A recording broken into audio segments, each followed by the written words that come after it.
एक छोटे से गांव में रामू नाम का एक गरीब लकड़हारा रहता था। उसका जीवन बहुत कठिन था, लेकिन वह कभी भी अपनी मेहनत से पीछे नहीं हटता था।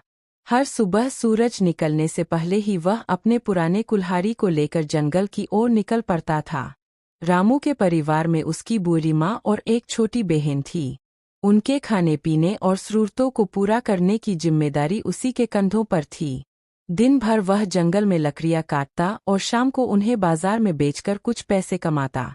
कभी कभी उसे बहुत कम पैसे मिलते, जिससे घर चलाना मुश्किल हो जाता, लेकिन उसने कभी हार नहीं मानी। एक दिन, जब वह जंगल में पेड़ काट रहा था, उसकी कुल्हाड़ी अचानक हाथ से फिसलकर नदी में गिर गई। रामू बहुत परेशान हो गया, क्योंकि वही उसकी रोजी रोटी का सहारा थी। वह नदी के किनारे बैठकर रोने लगा और भगवान से प्रार्थना करने लगा। तभी अचानक नदी से एक चमकती हुई आकृति बाहर आई। वह एक देवी थी।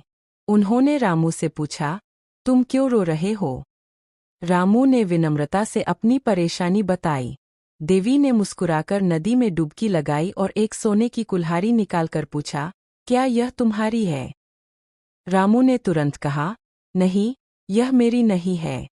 फिर देवी ने चांदी की कुल्हाड़ी निकाली और पूछा, क्या यह तुम्हारी है?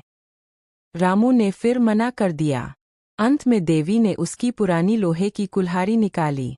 रामू खुशी से बोला, हाँ, यही मेरी है। रामू की ईमानदारी देखकर देवी बहुत खुश हुईं। उन्होंने उसे तीनों कुल्हाड़ियाँ दे दी और कहा, तुम सच्चे और मेहनती हो, इसलिए तुम्हें इसका इनाम मिलना चाहिए। रामू खुशी खुशी घर लौटा और अपनी माँ को सारी बात बताई। अब उसकी जिंदगी बदल गई थी। उसने अपने परिवार की हालत सुधार ली, लेकिन उसने कभी अपनी मेहनत और सच्चाई को नहीं छोड़ा।